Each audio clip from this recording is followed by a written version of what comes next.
Bahamas Power and Light lost a crucial linkage due to the damage inflicted by Hurricane Matthew. Cleopatra Murphy tells us whether it will have any impact on the company's ability to provide service.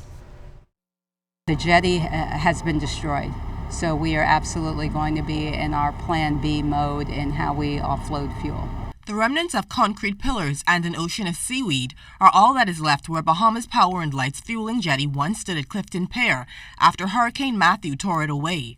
Hysteria that there would be a shortage of fuel on the island has residents scurrying to fuel pumps to fill up.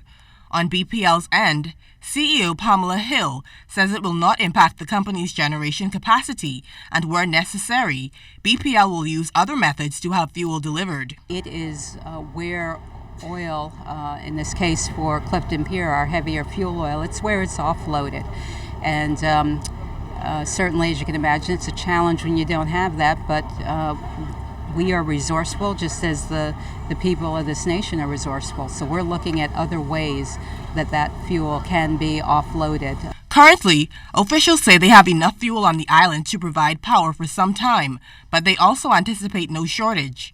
As the company continues efforts to restore full power to the island, Deputy General Manager of Operations Siobhan Campbell says B.P.L has 177 megawatts of power installed at its Clifton Pier site, with 110 ready for distribution.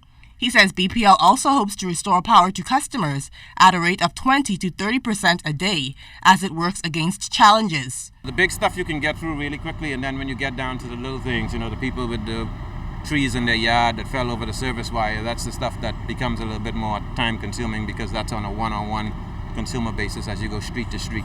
And I know a lot of people are concerned about the power, but we have to do it safely.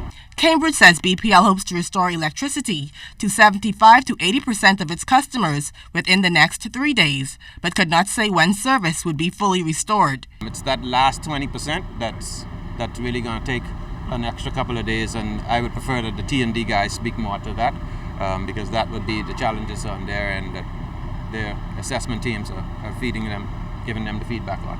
To speed up the process, company officials continue to advise the public to avoid areas where crews have to work. Cleopatra Murphy, ZNS Network News. The Bahamas Power and Light Company says its crews have been on the street since daylight, working to restore power. The company worked in the following areas today: Blue Hill Heights, Blue Hill Road north of Soldier Road, Yamacraw West, Chippingham Road, Bay Lily Drive, and Coral Harbor.